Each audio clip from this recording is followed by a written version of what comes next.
Alright, what's up guys? VV back with another video. And in today's video, guys, we're going to be revisiting Red Blue Marco. That's right, we're going to be revisiting it because I have already gone over this leader a little bit before, kind of doing a little bit of theory crafting, trying to figure out how the best way is going to be to build this deck, and going over some ideas there. And I will link that video down in the comment section below. But today we're going to look at one list that's already come out from the East from the first, 2 weeks of the deck being legal, over in the East for OP-08 format. Excuse me. And we're going to see what kind of direction they went with it, and we'll talk about it from there. And we will also talk about the direction it could go in the future, but I'll probably say that towards the end of the video. Let me give you guys a quick layout real quick. You guys know I like to tell you what you're getting into. So first we're going to be going over a deck list from the East, which is on the screen here. We'll be checking that out. Then we're going to go over 5 games on the sim. Then we're going to check out the deck list that I'm using, and then we'll do some final thoughts from there on the deck and what direction we might need to go in the future with it. And then we'll end off with an art critique part of the video that I've been adding to videos recently. And this one's going to be on Kumadori and Charlotte Opera because it's from the same exact artist.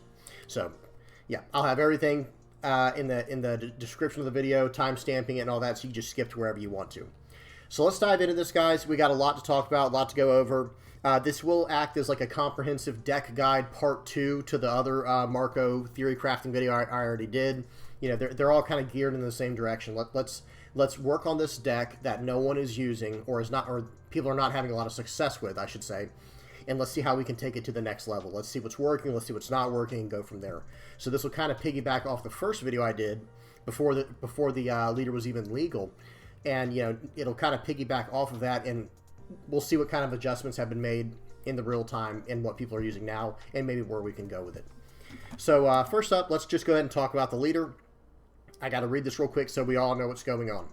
So it's a 5,000 power, 4 life, red and blue leader with a Dawn ×1 activate main once per turn effect that has you draw 1 card from the top of your deck, then place 1 card from your hand on the top or bottom of your deck. Okay. And then up to one of your opponent's characters gets minus 2,000 power for this turn. Now, understand what's going on there. You're able to set what's going on, right? You're going to be able to set the top card of your deck. That has a lot of applications. We're going to look at some in this list, but it has one major application. Other than cycling, I will say, just being able to cycle cards. Like, oh, I've got 2 aces in my deck, right? Or I've got 2 aces in my hand. I'll just, look at my top card and put 1 to the bottom of my deck. It's great for just fixing your hand and cycling cards just straight up. But there's one other major interaction we're going to be doing with that effect, and I think this is the best way to build the deck, is with a card like Sanji. This is a 9-cost, 9,000 power character. It's a secret rare from OP-06. And it has on play, reveal the top 1 card of your deck, and you may put it into play. Well, if it costs 9 or less. I don't know how it's worded on here. I might have messed that up. The point is, if you have a card that costs 9 or less on top of your deck, and you play out Sanji, it will reveal the top card, and it will play it if it costs 9 or less. If it's a character, it can't do events or anything like that. But guys, this is a very, very powerful effect. Because can you think of any other 9-cost card that might go well with this that's in the red color pool? That's right, of course. It's going to be this guy right here, Edward Newgate. This card is exceptional. It's very, very good, for a multitude of reasons, right? It's a 9-cost card that we can cheat into play with this Sanji. It gives our leader plus 2,000 power, and if it sticks, we're going to be able to start popping characters with this Dawn ×2 effect, because let's not forget what the leader does. He gives minus 2,000 power for the turn just by activating his leader effect and fixing your hand or the top of your deck or whatever you need to do. So very, very important. So let me run through this list real quick. This got top 8 at a flagship event over in the East in Singapore. Excuse me. And I'm just going to run through the list and we'll talk about it in a little more detail. And by the way, I just want to mention I'm on OnePieceTopDecks.com. That's where we're at right now. And if you go to OnePieceTopDecks.com, you click on deck list, you go to whatever format you're looking for. For us, it's OP-08. And it will have everything you need on here. Like you can look through each one of these, each and every one of these, these decks. But in this case, we're really trying to focus on Marco in today's video. And look at this, guys. Only a single entry so far for Marco. And it was just a top 8. It was not a first place. So let me read through this deck list and we'll kind of try to analyze it and break it down and see how we can fix it. So first off, 2x Otama, 2x, let me say it like this, 2 Edward Newgate, 4 Jozu, 3 Ace, 4 Marco, 4 Izo, 2 Marco. It's a little confusing because there's multiple cards named Ace and Marco in this deck. So 3 of the 7 cost Rush Ace, 4 of the Blocker Marco, 2 of the KO at 3,000 power or less Marco, 4 Rayleigh, 4 Sanji, 1 Pudding, just a single Pudding, 4 of the Blocker Ace, 4 King Do, this is a new 2K counter, 4 Thatch, 4 Namuel, and 4 of the Tempo Ace, the 5-cost Tempo play a card from the top of your deck Ace. Go ahead and pause this and read it if you do not know what this already does. This card is very important for a few reasons too. But I don't actually like it that much. I get the synergy behind it. Like, I understand why they're using it, because look how many targets they have. So, okay, you're going to reveal the top card of your deck, and if it is a Whitebeard Pirates character that costs 4 or less, you can play it right into play from the top of your deck. Of course, that has incredible synergy with our leader. Of course, that's really strong. However, how relevant are the characters we're playing? You know, it's one thing when you play out Gecko Moria, right? And you get a 4-cost character that has an incredible effect like Rebecca, where it's like, okay, it's a blocker, and then that's going to cheat out another character, which is going to have this effect and that effect. And you're doing that while establishing an 8-cost body. You know, an 8-cost 9K body. Well, in this deck in particular, what are the cards he's trying to cheat out? Like, okay, you can get Jozu down if you're trying to get rid of one of your 2K counters. This can technically have Rush if you have 2 or less life. I guess you could cheat out an Izo, but that's not really incredible, right? Because remember, you are just establishing a 5-cost 6K on curve in this situation, and it will probably be on a 6 Dawn or higher turn, because you're going to want to use your leader's effect to set the card you want in your you know, on the top of your deck to get this character's full effect. And honestly, the best option you can get from this effect, because remember, you can't get Charlotte Pudding. It can only be a Whitebeard Pirates type character. So you can't get Charlotte Pudding. But you can get Namuel. That's a blocker. Better than nothing. You have 2 blocker options here in Marco and in Namuel. This one can draw 2 and then a range 2 on the top or bottom of your deck. This one is just a very resilient blocker. But then the best target is probably Thatch, because this is not a card. I don't really like this card. I don't know how else to say it. I'm not a huge fan of it. It's not a bad card. It's just an incredibly mediocre card. I almost wish I would have pretty much rather had just a 4-cost 6K like Atmos or something in this position here. Because it's a 4-cost 5,000 power card with a 1K counter with no on-play effect and no when attacking effect. The only effect it has is if this character is KO'd or leaves the field due to an opponent's effect. So you can't even bounce it back to get this effect. But if your opponent does, if your opponent bounces it, KOs it, trashes it, whatever, if it leaves the field for an effect, you get to draw a card. Okay, that's not the worst thing in the world, but it's also not great, right? It's also just not that great. I would, like I said, I'd rather just have a 4-cost 6K in this place and then let them waste the removal on that, because, you know, the next turn you're going to want to follow up with something much bigger like Ace, or depending on how much Dawn you have, with some type of Sanji or Rayleigh play. The other decent target kind of is a 4-cost 6K. It's this guy King Do. It's a new 2K counter. It's a 4-cost 4,000 power 2K counter, but listen to what it does. Activate main once per turn, reveal 2 Whitebeard Pirate type cards, and this character gets plus 2,000 for the turn. Sorry about the wording, guys. It always trips me up. The point is you're going to reveal 2 Whitebeard Pirate cards from your hand, and now he's a 4-cost 6K for whatever turn it is you're trying to do that on. So, again, I feel like half your decent targets are 2K counters, like 4 Jozu and 4 King Do, and the other 2 options are 4 Marco and 4 Thatch. Yes, those are good. Yes, it provides tempo, and that goes right along with what we're trying to do here with Sanji. But from my experience, and I think you guys will see in the games we go over today on the sim, I would rather just pop one of their characters with something like Marco here. Excuse me. I would rather pop one of their characters, KO one of their characters, get them off the board with like a Marco or a Vista, Vista, however you say it. Excuse me. Just something along those lines. I don't know what it is. I'm going to have to play test this card more. I just get a bad vibe from it. I'm not saying it's a bad card. I just can't justify in my mind running this card. I don't know what it is. Like, I would rather run, hear me out. Here we go. Hear me out here. This is exactly what I'm trying to say. I would rather run the 7 Warlords of the Sea package in this deck than try to make this card work in it. Because it just does not make sense to me logically. Like, why would I run this card, a 5 cost 6K that cheats out of 4 or less, when I could play a 4 cost 5K that can cheat out of 4 or less? Do y'all see what I'm saying? And that's my number one issue with this card. And this card requires tons of setup, where it has to be the top card of your deck. Yes, your leader can do that for you. I understand. But, you know, I don't know. Very bad vibes from that card. Everything else looks pretty good. There's not a whole lot to talk about here. This is like your standard Whitebeard list. Another list that I want to see them mess with in the future is like a Whitebeard Pirates, what's his name? Straw Hat Crew variant. I want to see that pop up in the near future. This is, of course, an all-star in the deck. The new gate is with Sanji because you could cheat them out. See, now this is an effect that's insane. Playing out a 9 cost and playing out another 9 cost with this effect, or even if you play out the Rayleigh with Sanji's effect, you're generating incredible amounts of tempo at that point, and you're actually doing something like making your leader stronger, or KOing one of their characters, or something along those lines. But yeah, this is very strong. But no, one thing I noticed in this deck, and it does have 51 cards, it's not even running Radical Beam, which is really interesting to me. It's very surprising.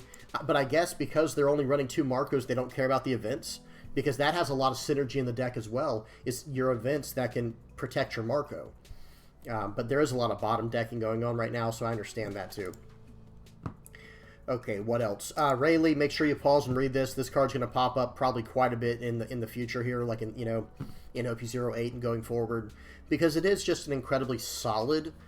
Excuse me. It is just an incredibly solid character. It's not broken. It's not busted at all. It's just an incredibly well-made, above-average card, slightly above-average card. And it does do very well in decks that run red. So really good stuff there. Putting as a 1 of, that's fine. I like putting in any deck that runs blue, but I prefer it as a 2 of. Something about the number 1 for me in a deck when it comes to consistency, it's like a luck factor at that point. Because you have a 1 in 50 chance of drawing your card, right? It's just very low. Whereas, like, if you just add 1 more, if you have 2 cards, there's a 1 out of 25 chance. It goes way up, right? Your chances go way, way up after that. Okay. What's next? That's about it. It's running 2 Otamas. This is nice because it synergizes well with your leader effect. Ace synergizes well with your leader effect. You're going to be able to beat the board up, right? You're going to be able to attack the board because of this leader effect. You're attaching 1 Dawn, so he's becoming a 6K for the turn, and then you're -2ing to one of their characters. Anything that turns sideways against you, you're going to be able to deal with pretty well, I think, because of this leader effect. And you're going to be cycling through your cards every single turn, right? Like every turn, you're going to be able to cycle through 1 card. Okay, and that's about it. That's pretty much the entire deck. So let's go ahead and hop over to the games on the sim real quick, and then we'll talk about the list that I'm running today. Let me get all set up real quick. Maximize this, move my face over, and we're pretty much good to go now because I think I already put it at 2x speed. Yeah, volume's off. Speed is on 2x. We're good. We're good here.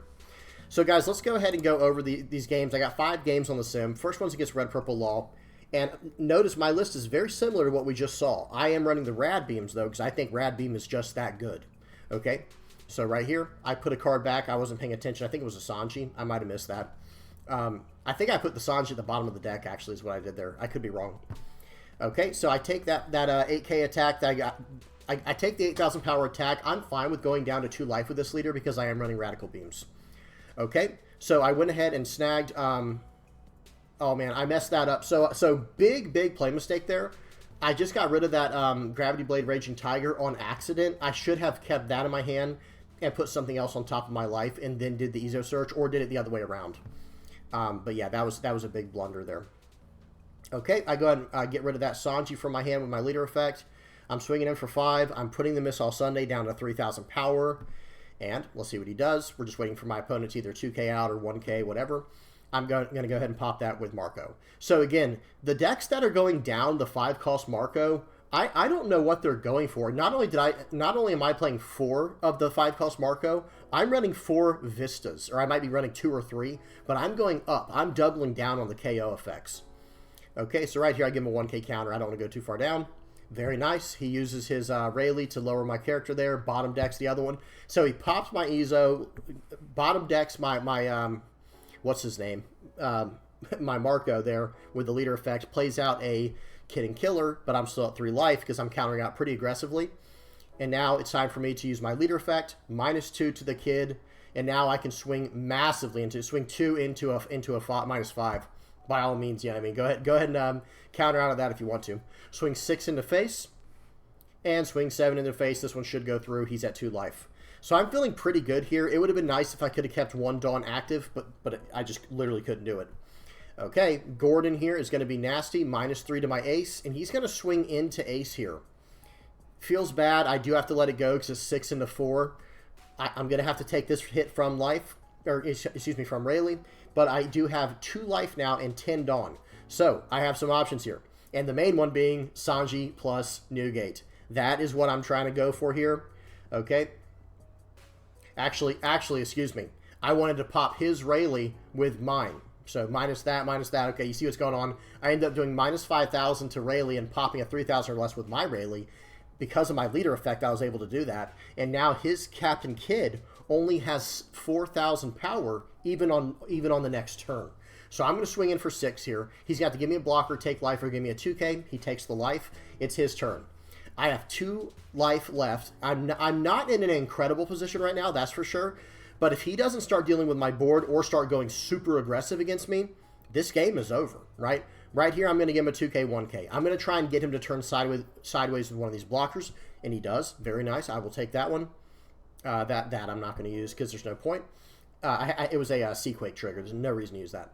So I'm going to go 8 into life here, and you better believe I'm about to drop me a big boy here. I think this is the turn I drop Newgate. Swing 8, swing 9. He's not giving me any characters, which is unfortunate. Swing 7 with my leader here. He's probably going to give me a blocker plus a 2K. Yep, that's the right play because I can't do anything else. But I'm now at 7,000 power, and I have a Radical Beam in my hand and a 2K counter.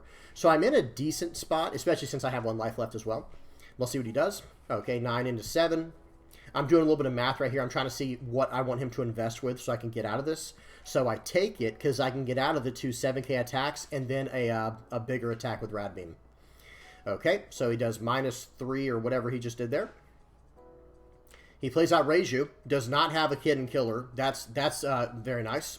Swings in for 13. I'm going to give him an 11 plus 2 2Ks, and that's game. He left immediately. I could not even pause fast enough because he just thought he had the game there. If he had Kid and Killer, he probably would have had game. Let's just be honest. But he used it earlier. He used it earlier to try and get advantage in that way, and it did work a little bit, but it's not going to help him close the game out. But right here, I was feeling pretty confident, and him swinging with the blockers, I felt like was the scariest part of it. Like, I don't know. I'm not in Red Purple Law's position. I don't know what's in his hand, but I probably would have just defended 1 more turn because he has 3 blockers. I have no life left. What could I do there? Maybe if I had an ace. I don't know what's in his hand. Y'all tell me what y'all think in the comment section below. Okay, next up. So that was versus Red Purple Law. That was this game. So let's go to Purple Yellow Pudding. This deck is very strong, the Purple Yellow Pudding deck, and I did not get a great pull. I'll tell you that much right now, but that's okay. Because of the leader's effect, I can start cycling through that very easily. Okay, let me move my screen over just a little so I can see myself. Okay, we're good. We're good to go. Sorry about that, guys. So right here, I'm just going to pop this. I think with Vista, I'm just going to pop his Charlotte Pudding. I don't care about him drawing cards. I really just care about keeping tempo up so that he can't have just a free Tinlin drop turn. I need to keep the aggression up against him. But that also plays directly into his game plan because he can play out Katakuri to ramp even faster. It just is what it is, right? There's nothing I can really do about that. So -2 there. I still have 5 Dawn for the turn. Let's see what I do with it. I'm trying to determine what's the best way to go. I can't get this guy down low enough, the Katakuri. I can't get him low enough to Seaquake. So I just have to go all in on this turn. Just go 7. He's gonna do that. Okay. And then right here, I think I just play out a body, or do I not? No, I think I just pass turn. I think I actually just pass turn here because I don't have any other 2K counters in hand. I need to keep some 2K counters in hand in case he plays right here for a with this leader. He's probably just gonna swing 5. Oh no. Okay, so he did not. If he did not have a 10 drop there, that was a play mistake. If he had a 10 drop, that was a play mistake because this turn. Let me see how much Dawn I have. If I have 9 Dawn, I could do a lot of stuff here. I only have 8 Dawn. He's very lucky, because otherwise, if I had 9 Dawn, I'd easily be able to pop this Katakuri and establish my Rayleigh. Okay, but right here, I'm just trying to fix my board a little bit. I'm going to swing 5, see what he gives me. He's probably give me a 1K counter, why not? Swing 6, give me a 2K or life, I'll take that. Play out Marco. I need to keep a board. I need to keep a board against this guy, or he's just going to out-ramp me later in the game with cards like this.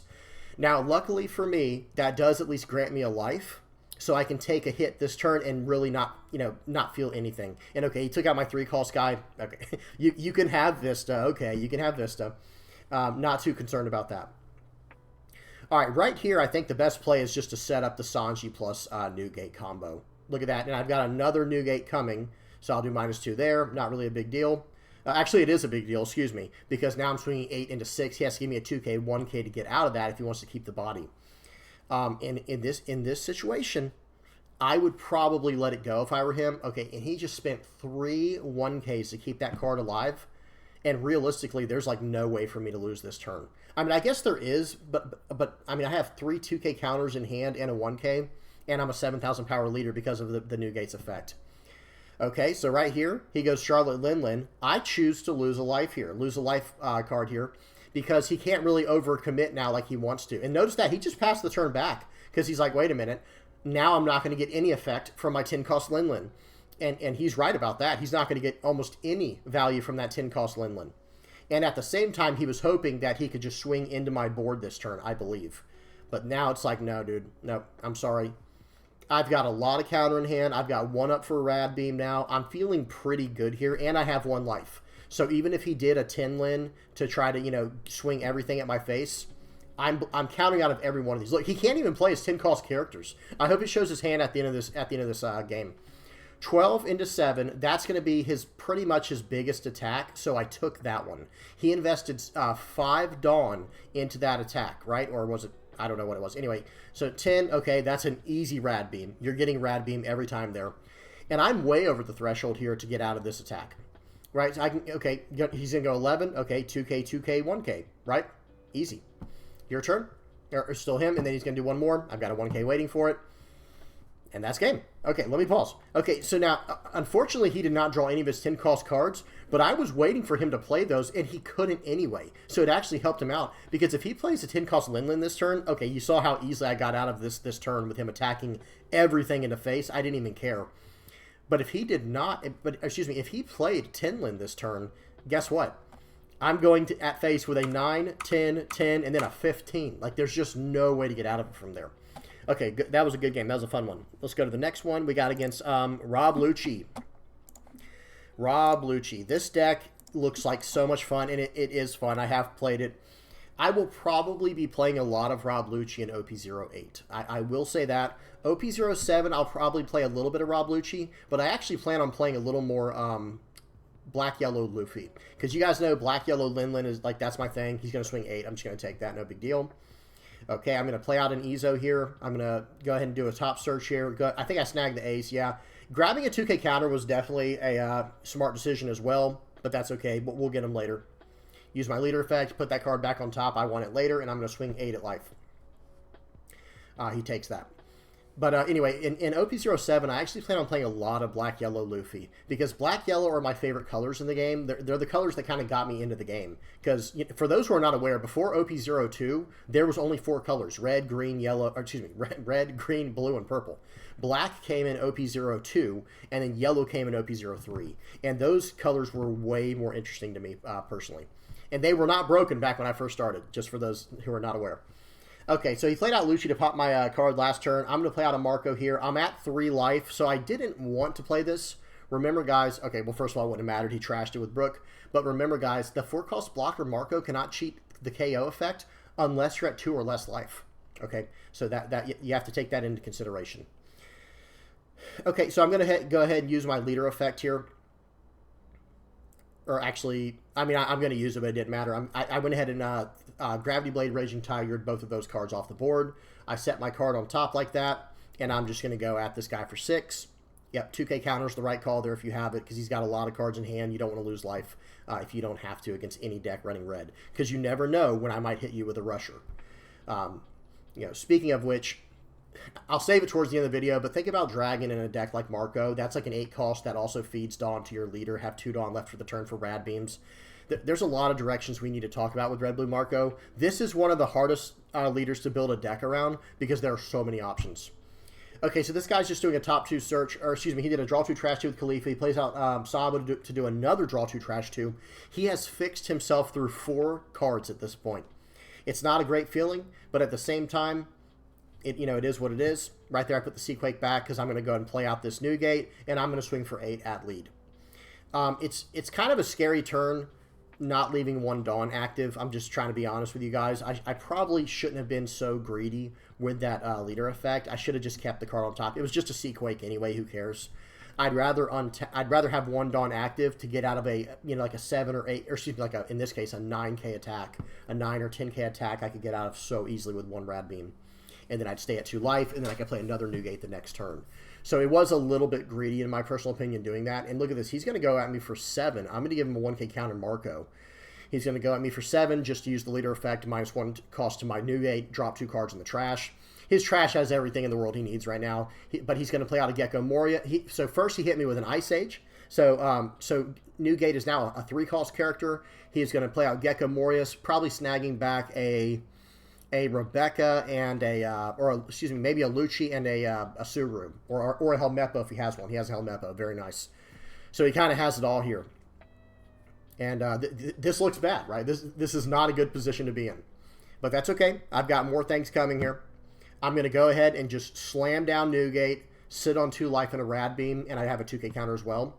And we're going 7 at life. He has no blocker, so he has to give me 2 cards, if he even has 2 cards in his hand to do that. Because notice, he only had 3 cards in hand. He drew 1 from that 7k attack, and he drew 1 for the turn. He's back up to 5. Now, I still am not out of the danger zone yet, right, guys? We're still in some trouble here. We're definitely still in trouble here. He's going to go 9 into 7. This is a pretty decent Radical Beam turn, or a Radical Beam attack, but at the same time, taking it, first of all, paid off, because I'll just bottom deck his blocker now. But I was going to say, taking that hit is actually still not the worst thing in the world, because he'll have to invest quite a bit to swing with anything else. 1 Dawn just to swing for 7k with Lucci, which I can 2k counter out of. 2 Dawn on his Rob Lucci leader. You see what's going on. Okay, 10. That's like the perfect attack for me to use my Rad Beam. Appreciate it. Right, like right now, I'm just thinking, hey, I appreciate you making it exactly 10, so I could use 1 4-cost 4k counter. Okay, going in for 11. I don't have any way to get out of that, and I take it. My turn. Or pass it back to me. I have no life. I kind of have to go for game, to be honest. And he's been countering out pretty hardcore. So watch what we do here. We're going to go 7. If he takes this, we're all in. Because there is no way for me to survive. And I'm calling it. I'm saying, hey, you don't have it. You don't have what you need. I'm swinging for 7, now 8, and then 10. He has it or he doesn't. And sometimes, well, he just showed you didn't have anything there. Okay, so he has a 2k, a 1k, and then another 1k and a 1k. Okay, and this guy said, I did talk to this guy in the little chat bar over on the left, like where my face is, and he was saying, I miscalculated. It's like, you say you miscalculated, but I left 8 Dawn active. You know what I mean? So he might have thought I was going to go for a, Rayleigh to pop 2 cards on the board. He might not have remembered that I had Ace, or he might have thought I was going to swing in with a Luffy. I don't even know what. But whatever the case is, he did say he miscalculated. And yes, hey, this game has math in it. And sometimes you are going to get punished for not doing the math correctly. But he seemed like a really cool guy. I think it might have just been a simple mistake. Okay, and then we got 2 more. Next up, we got Arlong. So this is a pretty random match in OP-08. So if you guys were wondering how Arlong's doing in OP-08, you're about to be able to see. Let me make sure we got 1 more game after this against Kalgara. Okay, so he's just going to swing in here. That's what this deck does. Swing, swing, swing, and just create tempo from life and from hand. Very powerful leader effect. Okay, so I do my leader effect there. I'm just trying to cycle cards out. And this is why I like Vista. I actually think, well, that was nice. He got a good trigger from life, but that's okay. He's going to swing for 7 here. Okay, I'm going to have to probably take this one. I can counter out, actually. I have a 2k, 1k counter very simply. But he's going to swing again. I'd rather counter out of this one. And that was really unfortunate, him getting the Arlong there. Now my leader cannot attack. That's 1 less attack that I have for the turn. But I still have ways. I still have ways to deal with this card right here. So slight play mistake, I think. Yeah, I say I should swing into it first. So never mind. I did exactly what I thought I was going to do. Because if he had 1k countered out, then I could have played out the 5-cost Marco to pop the card and have an advantage that way. Instead, I get down the 4-cost Marco, the blocker Marco, and I still have 2 life left. I have 1 Dawn active. Okay, that's a perfect radical beam right there. Let's see what happens. I'm going to be honest, guys. This should just be a... Okay, I didn't know what I was going to do there because I don't remember all my games, but that was a 100% radical beam turn. It was just too perfect not to be. Use my Marco, bring him back. That card is absolutely incredible in this matchup because I don't believe they have any way of taking care of this Marco other than trying to swing for game like by tapping it down. So we're in a very good position this game. Okay, so swing 6 into 4 because of the leader effect. I'm going to play out another Marco, it looks like here, guys. It's just the right call. Okay, but you have to be very careful here. Watch this. So I swing 5. He counters out, but there are triggers. Okay, this deck, green, yellow, Arlong, has a lot of triggers. You have to be so careful. So he's going to swing 9. I'm going to block with 5, and then I'm going to trash my my Vista to get it back. And then he's going to swing for 10. Okay, and he cheats out the Frankie. I'm going to go ahead and swing that one back by trashing another big Whitebeard Pirates card from my hand. So that was pretty nice. That felt pretty good. Now in this situation, I was kind of kicking myself a little bit about for the way I did that because I wish I could have KO'd that Frankie and then just swung everything into the Kikanojo this turn. It would have just been a little better. Like maybe just take 1 life, go down to 1 life, and then I would have been fine. Okay, so what did he do there? Did he 2k counter out of a 6k attack? Yep. All right. All right, I go ahead and do an Ezo here. Grab a card. Go ahead and do the other top searcher. Grab another Marco. Probably don't need this Marco, though, as much. I'd rather just establish the ace because that card's got to go. The Kikanojo's got to go. Yes, he will gain a life from it, but at the same time, and look at that. That's why it's so scary swinging into life, guys. It's so scary swinging into life against a leader like this. Because if he has Hody Jones right here, he could potentially win the game. Okay? Not saying he will win the game, just saying there's some potential. 9 into 5, I'm at 1 life left. I have to be so careful right here. I just go ahead and let that go and then bring it back with that effect. And right here, he swings into ace. Honestly, I think I probably should, like looking back, I probably should have just let this card go. That's just me thinking, you know, afterwards. A lot of people would go for game right here, and there is an idea to go to game, but I don't know if he has beige. I don't know what he has. You know what I mean? Arlong taps down my blocker. You see how it's so terrifying swinging into a board like this, guys. Into a leader like this. So it's like, okay, well, since that happened, I have to go for your board now. Gain a life there, 7 into 5 there, and now I just have to pass the turn back. There's no way he's blocking out of that. Yeah. But I do have 2 2Ks in hand. I do have a blocker. I have 1 life left. I'm feeling okay. I'm not in the best position, but I'm feeling okay. And guys, as the game goes on, look at this. He is just going right to face here. So right here, you just use your blocker, obviously. Okay, he played that out. I'm just going to use my blocker here, get it back into play with the 2K counter. Okay, got a Whitebeard here. Not the worst thing to happen, but at the same time, let's see what happens here. Okay, I think we're waiting for his trigger effect. No, we're not. We're not. I should have played that out first. But after I hit him and it did not do anything, I decided not to go for game. I'm just going to hold back again. Okay, right here, swing into that. Okay, he should have swung into one of my active characters, in my opinion, like maybe into a Marco. I go ahead and take that because he only has 5 left. I'm going to block out. I'm just going to 2K. There was no reason for me to do that either. I should have just used a blocker and done the counter that way. Oh, well. We're just playing sloppy right now. We're trying to win this game because we are all in right here. Swing 7. Okay, swing 7. Let's see if he has it here. He has that. Very nice. Swing 7. There's no way he has this one. And that has to be a beige. And it still would not matter. Let me pause it real quick. Even if that was a beige to stop my my Newgate, then I still could have swung in with Vista because I had 4 left. I could have swung for 7. Now, if it was a way to gain life and then into beige, then I would have been in trouble. But that's okay. We got there. Okay, we got one more game. This one's against Kalgara. And I will say this deck is a lot of fun to play, guys. Don't let the results scare you away from playing this leader. Yes, it does require quite a bit of skill. But check this out, guys. In this last version, we're going to be looking at a very different version of the deck. Notice what's in my hand. This is the direction I'm kind of leaning towards taking the deck in the future. But we'll see, because I've also seen another way to take the deck we'll talk about at the end when we get to the deck breakdown. But this is the 7 Warlords of the Sea version that I'm messing with here. And guys, it's really not that bad. Check that out. Jinbei into Edward Weevil. Drawing a card from that, and we're pretty good here. Now, he Gadatsu's my Edward Weevil. That felt horrible. It is what it is, though. Not the worst, not the worst thing in the world. We'll swing 5 into this. We'll swing 5 more. He actually takes it down to 3. Now, I'm going to play out my Boa Hancock. His guy can't attack, and now I've got a 6-cost AK on the board. One thing I want to say here, okay, I should just let this go. Hopefully I don't counter out of that. Oh, I'm waiting for him to do the leader effect. So he did the leader effect to play out that card, which destroyed his stage. A bunch of things just happened there. But one thing I will say is, like, think about the natural curve of going, turn 2, like on the even curve. Turn 2, cheat out Jinbei cheats out Weevil. Turn 3, Boa Hancock. Into turn 4, either Ace or Rayleigh. It just seems so good to me. Okay, so right here, I've decided I'm going to be the aggressor of this game. -3 there, I don't care. This is just all going face. 7 coming in here. He has to use a 3K counter event, so 2 cards from hand. 8 more at him from my Boa Hancock. I have no Dawn active, guys, but I do have 4K counter right now with 3 life. I'm not super worried about this. And what is my opponent going to do? Are they going to take out my characters, which are 7,000 power and 8,000 power, or are they going to try to go for face?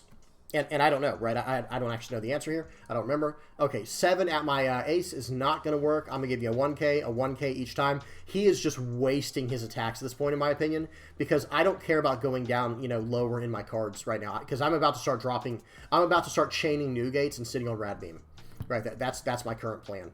Okay, he did another 7, so he knows I'm on 2Ks only now, and now he's finally going to get that card. And right here, he only has 5 left, so he can't swing into that. Okay, he does lock it down, which is nice for him.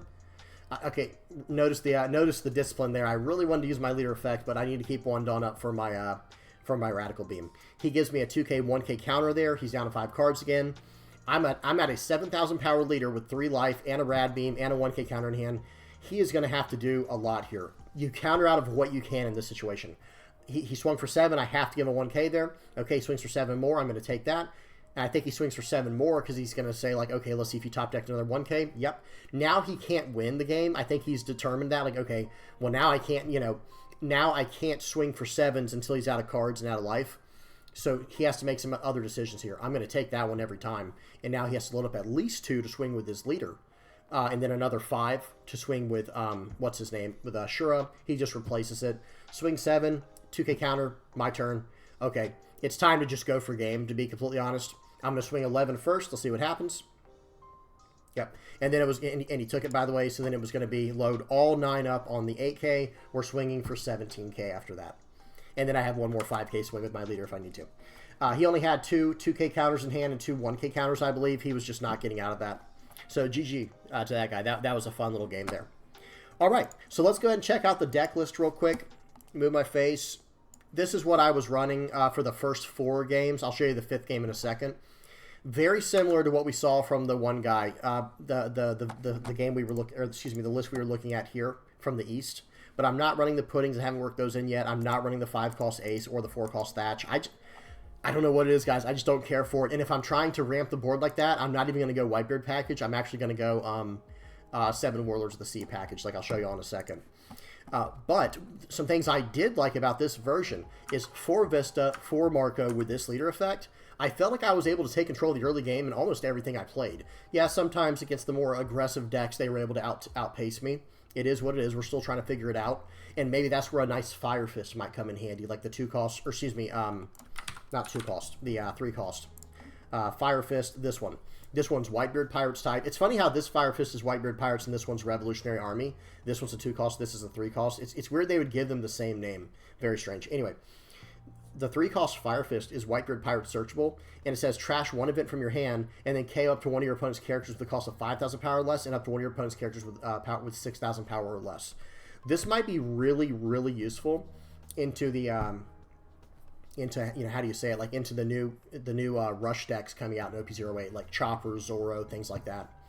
even red, purple law to some extent, because with your leader effect, okay, for 4 Dawn, you attach 1 to your leader, right? Give like one of their Eustace kids minus 2,000 power for the turn. So that's going to be able to pop the 4,000 power character now, you know, is now going to be the 6,000 power character because of your leader effect, and then you're popping a 5,000 power character like a Kid and Killer or something like that. So that seems very strong to me, and that might need to go up in the deck at some point, because it also still helps you with your Marco. You're saving your Marco by trashing these events later in the game, and this is a Whitebeard Pirates card, so even against decks that you can't really use it very effectively against, Marco can still use this card, the 4 cost.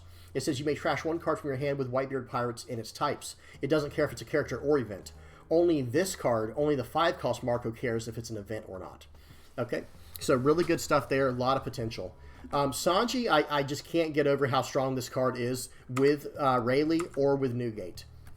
Sorry, guys, I got to itch my ear real quick. There we go. Now, just Newgate is just good, period. That's why I'm running it as a 4 of. I could probably go down 1 ace.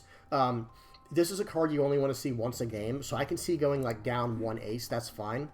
But I don't think I want to go down any of these cards right here. This is like a little 10-card package. The 9 cost Sanji, the 8 cost Rayleigh, and the 9 cost Newgate. This is just such an incredible package for what we're trying to do.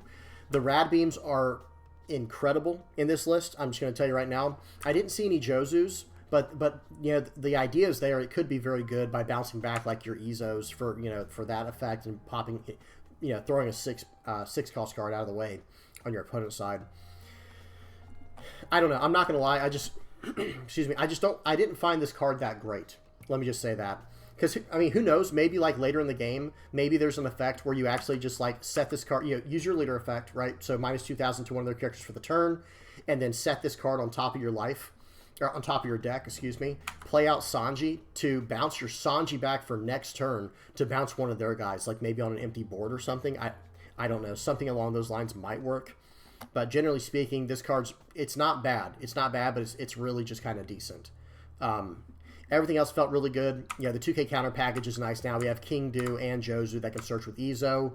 And the reason I started including Jozu, we just didn't see it, was I wanted the Jozu to get further value from Izo. Because we're already doing, you know, the searches to fix our hand from all these cards. And it has almost everything in here is a viable target for Izo, outside of the Otamas, the Rayleighs, the Sanjis.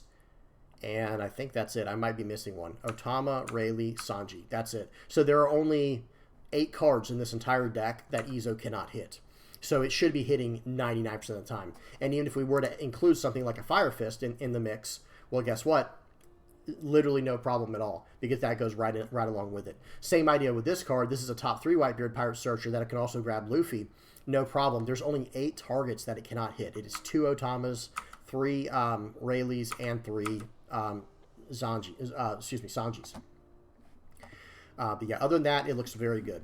Now, a direction we might want to consider going forward, like just to mess around with it. I will be messing around with it. There's 2 of them. First, I want to talk about the deck we saw in Game 5. This is that deck.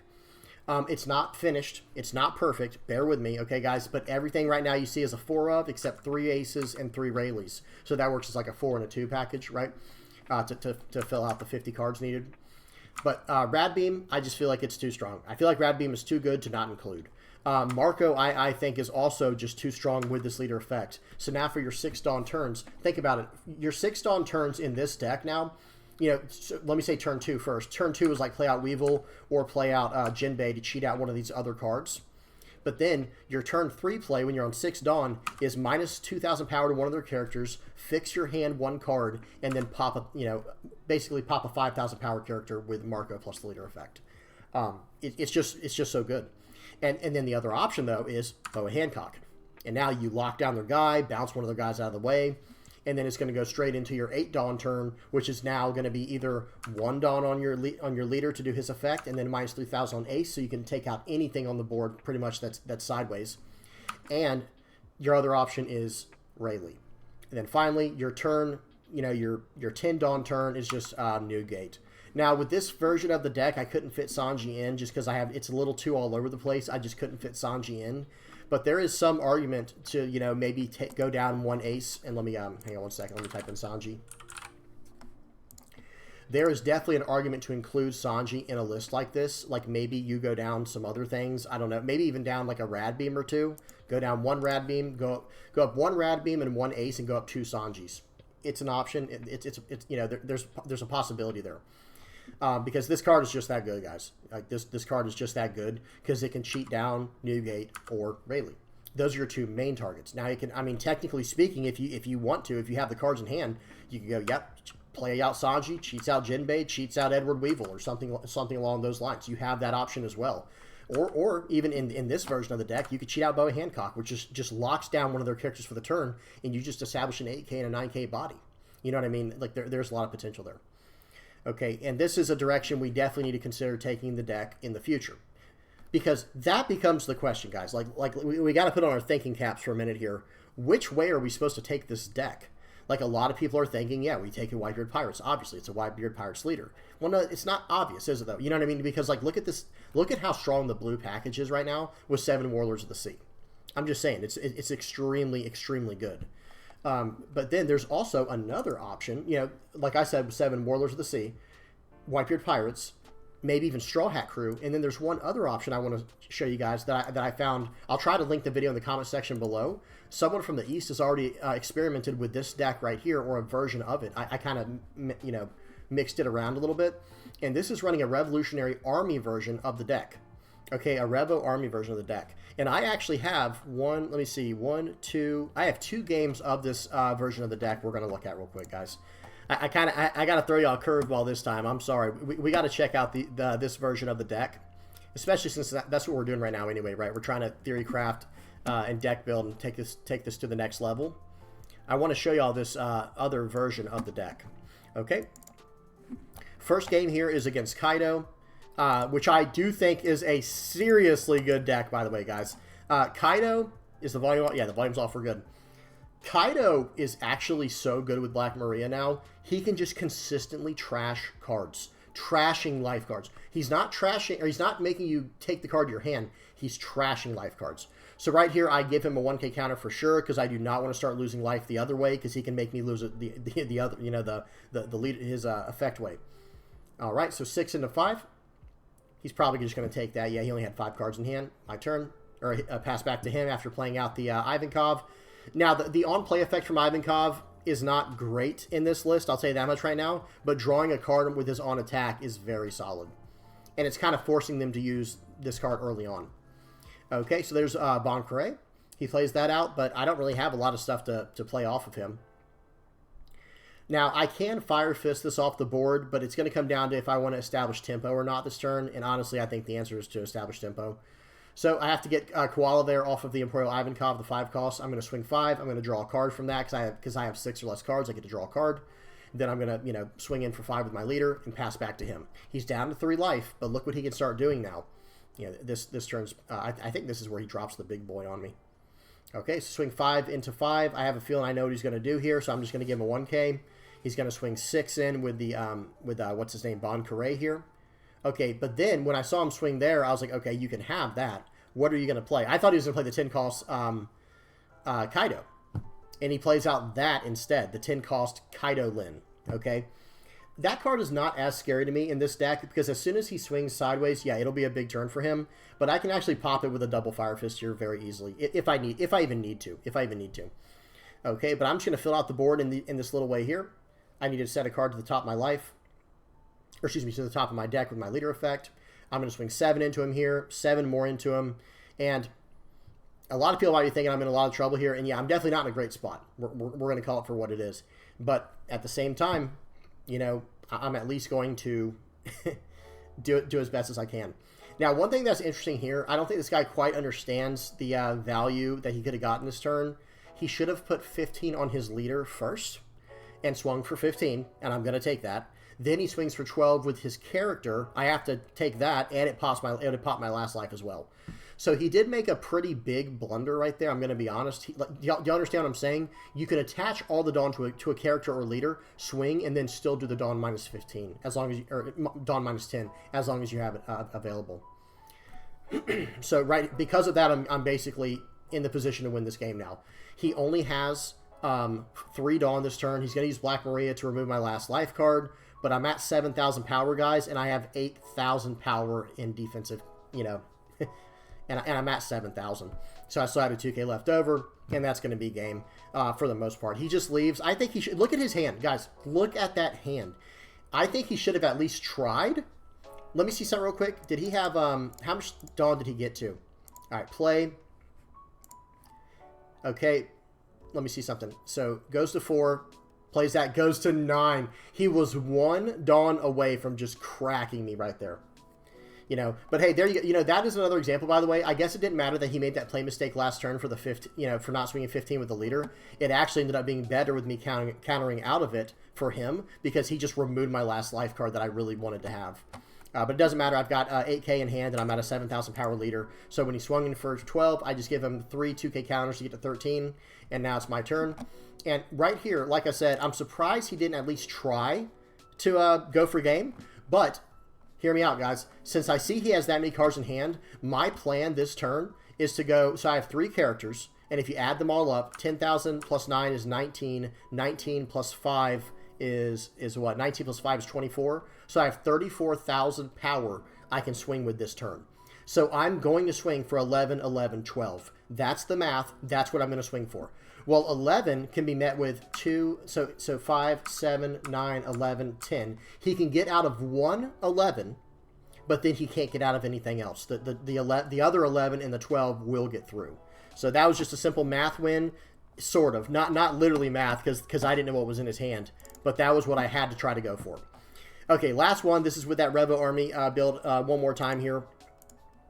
2x speed. And like I said, I will try to link this. I'll try to find it and link it in the comment section below so you guys can check it out for yourselves if you want to see the original author's comments on this version.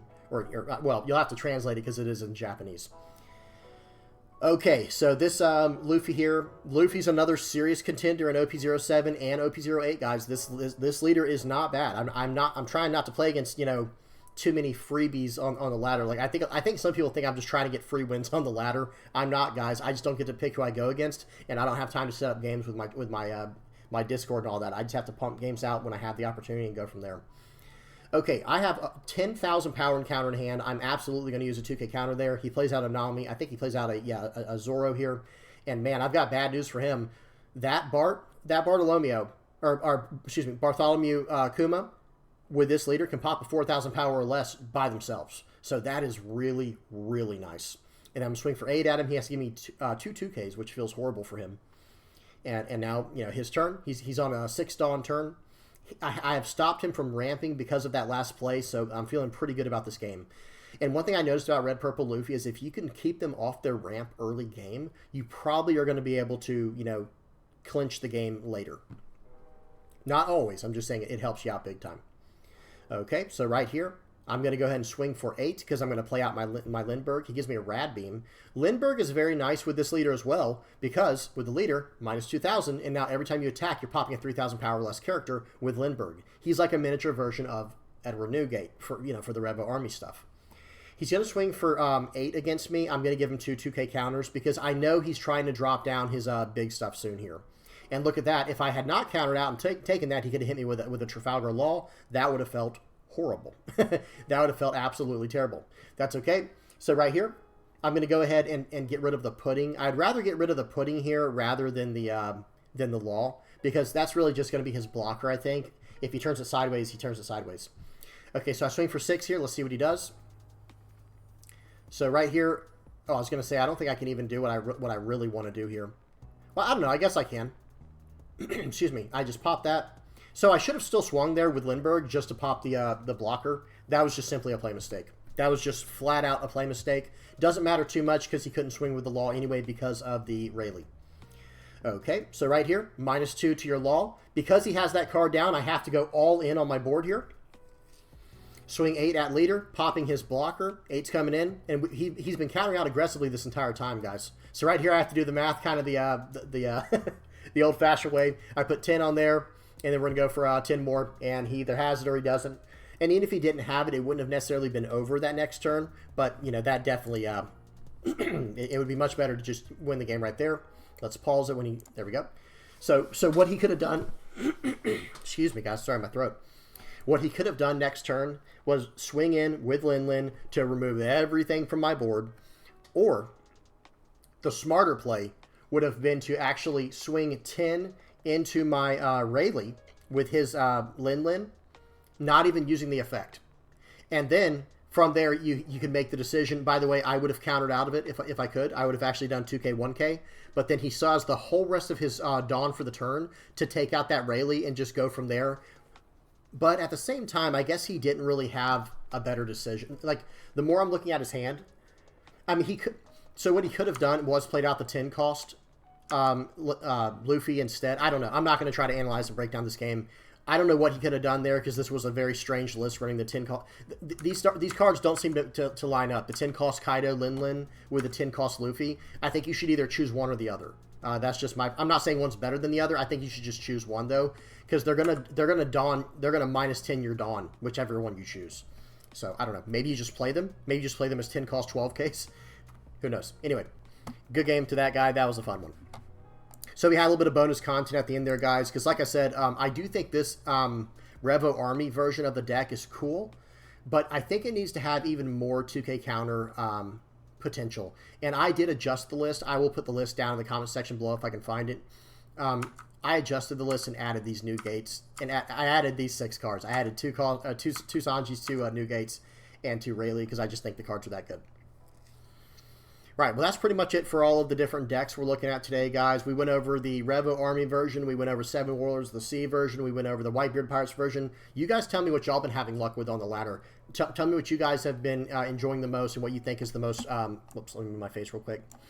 You guys tell me what y'all think has been the best version so far in your personal opinion. Are we going to be able to figure this leader out soon, or does it need more support? I actually think we have what we need to make this leader good. We just have to figure out the absolute best, fine-tuned, perfect version of it. Okay? All right, so now for the last part of the video, we will check out a quick little art critique. Let me see. Can y'all see it pretty good? Yeah, y'all can see it pretty good. Yeah, y'all can see it fine. So today we're looking at this artist named Neko Bayashi. Neko Bayashi. I'm not sure if I'm saying that correctly, but he did both Kumadori on the right here and Charlotte Opera on the left. He did both of these pieces, and they're both from OP-03. I think that's just... And they're actually both 4 cost, 6,000 power, 1K counter vanillas. Very cool. But yeah, as you can see here, the style is very, very similar, right? Like these pieces look very similar in their style, but the colors are way different, obviously, because it's two different... It is obviously 2 different characters in different themes.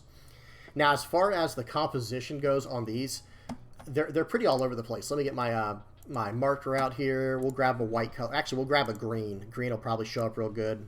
Yeah, y'all can see that pretty good. Okay, so with the Kumadori one, let's do that one first, the one on the right here. Right here is like the entire like part of the piece that everything's coming from. You know, you got this going on here. You got this going on here. All these hands are flying out of everywhere. I don't know this character's effect in the show. This must be like a smaller character that I have no idea what's going on.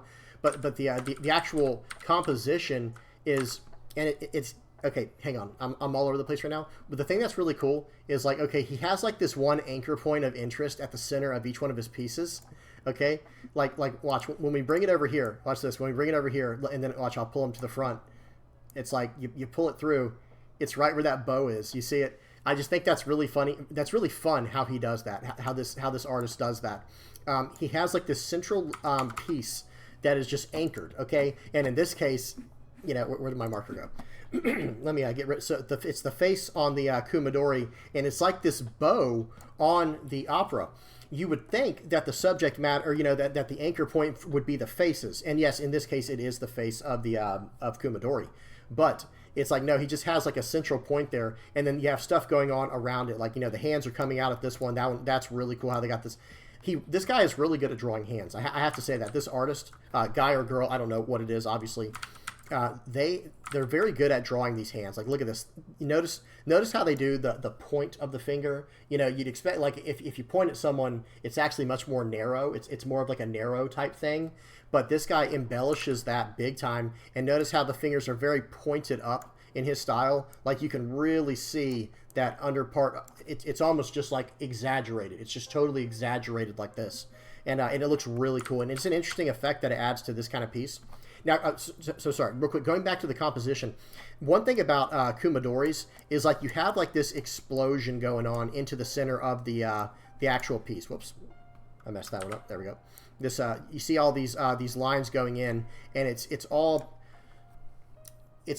as if there's like some type of, you know, power level pushing forward, and it's all these fingers are coming at you. So I'm trying to get on the screen here. They're all attacking you. They're all pointing at you, the viewer, right?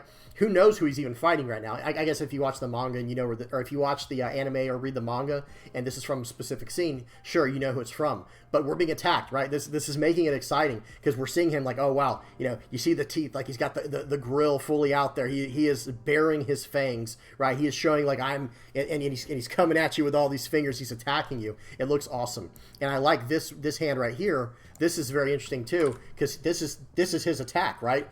From his hand, he's motioning, you know, attack, go, right? And his hair is turning into all these like fingers coming straight at the viewer. Really cool stuff there. Now on the other side, on Opera, there is something totally different going on. Yes, he is using his hands to control whatever power he has. He's using some type of magical force from his hands here. But look what it's causing. Look at all these blobs of yellow down here. Someone help me out in the comment section below. What is going on? What is all this yellow stuff that just totally takes up the entire page? Is this like his superpower? Is this one of his special, you know, what are they called? Devil fruit powers or something? I have no idea. But this is a really cool looking character because he's just like this blob of like sugar or batter, even though his name is Opera. You know, a lot of the Big Mom Pirate stuff, this guy's a Big Mom Pirates type. A lot of them are, well, not a lot of them, I don't know, some of them are named after like foods, right? Like, you know, like pudding. But this guy, Opera, it's like, man, maybe this guy's name should have been pudding. Because look at all of this goop everywhere, guys. There's this goop all in the foreground of the picture. Really good stuff there. The background is very subtle in this picture. We only get a little bit of glimpse of the clouds back here. It's pretty barren. But the middle ground, right, with the main subject matter, this guy Opera, is pretty solid, especially with the hand starting to break into the foreground. And then the foreground is, of course, all of this goo in the front. We've got some kind of weapons up here that are all being just completely, you know, immersed in whatever this goop is that's emanating from this character. Really cool stuff there. He is just smothering the entire battlefield with this goo. I'm sorry, I don't know what else to call it. Really cool stuff. Okay, I do like how he uses the colors in a really, really attractive way. Like, notice it's like if you take one out, okay, like let's just get this one right here. Kumadori here, it's all like these grays and very light tones that go off of that one color. It's almost like whatever the color is he's using, it's almost like a purple, like a lavender going on with these. If you zoom in a lot, you can see like it's not just a white, it's more like a purple, almost like a lavender going on right there. And then these very subtle like red purples at the top. It's all kind of going from there. It does have some white highlight areas and dark, you know, grays and blacks for the pants. But the main subject is in like these purples. But then when you get over to this guy, let's move this guy out of the way now, with Opera, it's just all these oranges. It does go into, again, just some type of like lavender whitish purple going on right here for the skin tone and the lips. It's like a darker purple. Hopefully you guys can see that okay. But it's really nice. And this is a much more vibrant picture than the other one. Again, if I'm just like stumbling over my words right now. If you line these up next to each other, the one on the right is much more subtle in its color, and the one on the left, Opera, is way more vibrant. It really pops when you look at it, right? Very interesting stuff here. And it's hard to with each of these pieces, I always try to like analyze the composition and put it into a shape for people to understand what's going on. But there is no real shape here for these. This is just like, you know, we've got these hands coming at us from every which direction here. Let me try to get all the hands going. You know, there's like this circular motion with the hands coming in, and maybe that is what it is. Maybe it's emanating from this point, and it's all just rotating out, and then it's hitting the background and back into the foreground with the hands. Whereas for Charlotte Pudding, this is a much more blocky. It's a little bit more of a what's the word I can use here? What's the good art word that I should use for this? It's not a boring composition, because that's the word I'm trying to stay away from. It's more of a static composition. Like Kumadori, you can see they show all these these lights coming in at him. If you can see it close enough, everything is like coming out of this one spot, and there's a lot of action. It's very active. It's very dynamic. Whereas with Pudding, he's really just sitting here, and then everything's happening around him. But he himself, it's really just this block, right? It's almost like this house shape right here, and that's like the entire thing. And then everything from there is just going crazy. You know, it's even popping up here, popping up here, and just all over the front of the actual piece itself. Really cool stuff, though. Really good artists. I like a lot of these. I have seen quite a few pieces from this Neko Bayushi guy, or Bayashi. I'm sorry if I'm completely butchering their name. But this artist makes a lot of really, really good pieces. Okay, that's it for that. Enough nerd art talk. Let me get up the Patreon page, and then we'll go ahead and start ending this. So big shout out to everybody who helps in the channel, guys. Not just my patrons. Everyone who's just viewing the channel, liking, subscribing, commenting, sharing. Just watching it is helping me, guys. Thank y'all so much for all y'all do. And then a big shout out to my patrons over here who are helping me, who are going above and beyond and helping me in that way. I'm hoping to get the playmats this week, by the way. Quick update to people who are waiting on those. The Rayleigh playmats should be coming this week, and I'll come out with a way to, you know, I got to find a way. I don't know if I want to use Etsy as like a like an in-between storefront, or if I want to use like just my own method where I'll explain it more as it comes. But excuse me, I'm still trying to figure out a few of the logistics behind you know, getting those designs out to people who want them. But we'll tackle that as it comes up. All right, guys. Thank y'all so much. Please do not forget to like and subscribe if you have not already. And yeah, till next time, guys. Peace.